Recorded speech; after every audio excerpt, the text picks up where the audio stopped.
Welcome to CRO's Quest for Excellence Conference and welcome to Cancun. It's a challenge to continually strive for both professional and personal excellence.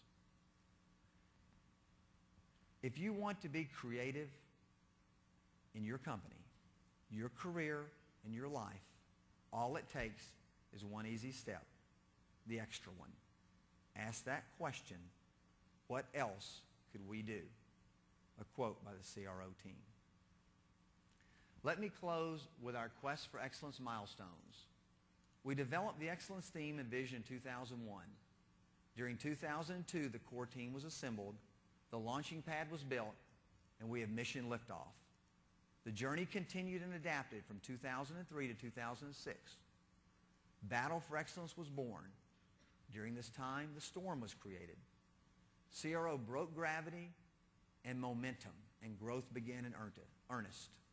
The plan has been developed, and now, 2007, the quest begins. Results-driven culture and operational excellence. Currently, we have management at all levels with 20-plus years of tenure.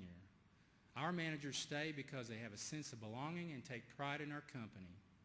We will continue to build this culture, which is guest-focused and results-driven. Today is a very good day. We start this day knowing our mission, values, and key strategies.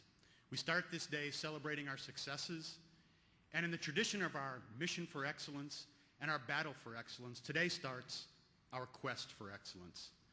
A quest is a journey toward a goal. A quest requires great effort, overcoming many obstacles during a journey. I call that being tactical. The difference between being tactical is that tactical is being inward looking, maintaining, but being strategic allows us to look outward and to do great things, things that we probably couldn't have imagined just 2 years ago. What a difference 2 years makes. What is happening at CRO is truly transformative. I can, and I can overcome any obstacle. The story really points out that the difference between an obstacle and an opportunity is your attitude and your level of commitment. You have heard this morning about principles of excellence, core values, strategic imperatives, brand vitality, brand positioning, operational excellence, vision, and leadership. In a few minutes, you're going to hear about the financial goals for CRO. To reach these goals in our quest for excellence, everyone here in this room must have the same level of commitment and passion to these vision and goals. There was one guy, did you know there was one guy, a 34-year-old teacher, who made one move 140 years ago that has us in this room together like we are? A 34-year-old school teacher on July 3rd, 1863, he was placed 3/4 of the way up a hill and told, whatever you do, you can't leave here. Now, at this point in his life, he wasn't teaching school. He was a colonel in the Union Army. He wasn't a colonel because he knew anything about battle tactics. He wasn't a colonel because he knew anything about military strategy. He was a colonel because he was the first guy from his hometown to volunteer. He was the first guy in the recruiting office. And they said, thank God we have a colonel. Next 2 guys through are majors. I mean, that's pretty much how it went. And they told this guy, said, whatever you do, you can't leave here because the enemy's going to try to breach our line through you. And if they come through you, they'll gain the high ground. They'll come down on us from behind. They'll wipe us all out. They told this man, they said, Chamberlain, you are the extreme left edge of this line of 80,000 men that runs from you all the way into that town over there called Gettysburg. Well, they laid the rock wall that morning in early afternoon. Chamberlain and his men of the 20th Maine. I've been there, John. It's about thigh high, 110 yards long, big rock right there in the middle. Unbelievable. Because at 2:30 in the afternoon, the 15th and 47th Alabama charged up that hill, and Chamberlain and his men of the 20th Maine pushed them back. The 15th and 47th Alabama charged again and again. On the 4th charge, Chamberlain took a bullet, dead center, in the belt buckle.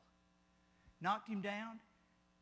He realized he wasn't hurt, got back up, kept fighting, pushed him back down the hill again.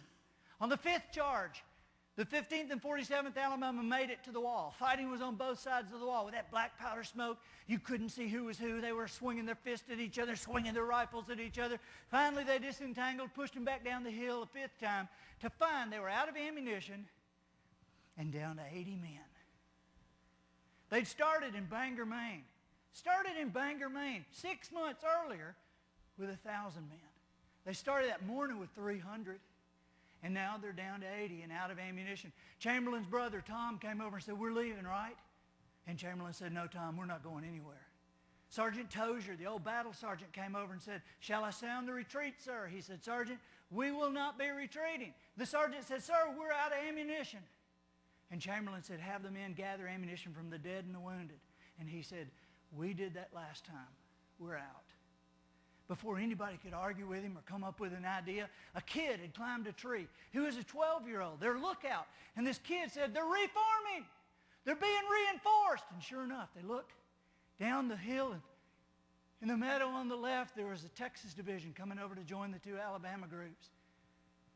And then the kid said, "Here they come!"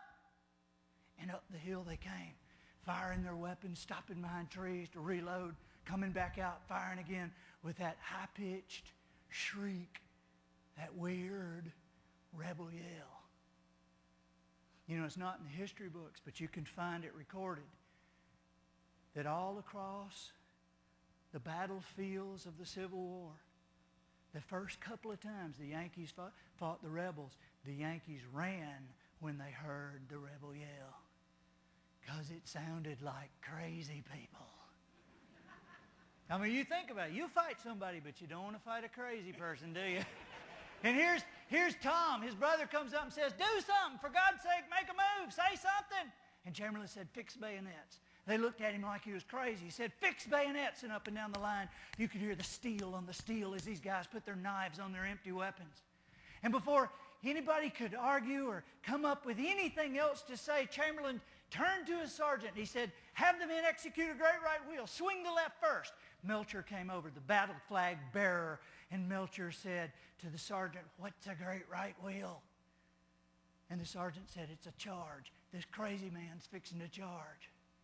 And with that, Chamberlain jumped up on the wall and he swung his sword down the hill and he said, "Charge, charge, get him!" And they poured over the wall into a history most of the people in our country hadn't heard. Because 80 men without ammunition, 80 men captured over 400 of the enemy. When the Confederates saw them coming over to the wall, they thought, surely these aren't the same people we've been fighting. They thought they'd been reinforced, and most of them threw their weapons down and ran. Chamberlain laid his sword on the collarbone of an Alabama captain and said, "You, sir, are my prisoner." And the man turned around, a fully loaded Navy Colt revolver, and said, "Yes, sir, I am." Chamberlain passed one of the privates that was guarding 100 men by himself. And the private said, "Sir, I have no ammunition in my weapon." And Chamberlain said, "Don't tell them." I mean, amazing story, isn't it? And it's absolutely accurate. Just like I told you, that really happened. But here's the part nobody ever thinks about. See, historians say that had Chamberlain not charged that day, the South would have won at Gettysburg. Historians say had the South won at Gettysburg, the South would have won the war. And it would have been over by the end of the summer. See, I always thought that if the South had won the war, we'd be the North and the South. But historians say that our continent would look more like Europe. We'd be the North, the South, Texas and the desert Southwest would have split into several countries. Northwest territories, several more, Canada at least 3, Mexico at least 2. And today, had Chamberlain not charged, we would be a continent of 9 to 13 countries. Which means that when Hitler swept across Europe in the 1940s, there would not have existed a United States of America to stand in the breach. When Hirohito systematically invaded the islands of the South Pacific, there wouldn't have been a united anything, much less a country big enough, powerful enough, wealthy enough, populous enough, able to fight and win a war, 2 wars on 2 fronts at the same time. And regardless of what you think about what our country does now, whether you watch Fox News or CNN, the fact remains there is only one country like this left. A country big enough, powerful enough, wealthy enough, with an amazing constitution that actually occasionally allows us to agree to disagree. The United States of America. It's a country that exists as it does today because of one 34-year-old school teacher and one move he made 140 years ago. Have you heard of the butterfly effect? The butterfly effect was a doctoral thesis written in 1963 by a man named Edward Lorenz. And it was presented to the New York Academy of Sciences and literally laughed out of the place. It was crazy. Because a butterfly, they said, could flap its wings on one side of the planet and set molecules of air in motion that then moved other molecules of air, that then would move other molecules of air, and would eventually create a hurricane on the other side of the planet. The butterfly effect. It was crazy. But it was interesting. And because it was so interesting, it hung around forever in myth and movies and stories and urban legend until finally, physics professors proved in the 90s that the butterfly effect was accurate and it was viable and it worked every single time. And not just with butterflies either. It worked with any form of moving matter, including people. They gave it the status of a law. Just like the law of gravity, the butterfly effect is now the law of sensitive dependence upon initial conditions. And everything we do matters. See, Chamberlain is a human example of the butterfly effect. One guy who made one move 140 years ago whose effects still ripple through your life today.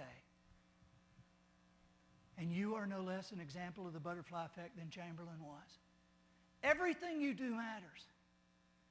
Every move you make, every action you take. And not just with your family or with your customers or your business or your hometown. Everything you do matters to all of us and forever. So you have so many messages in this little story. One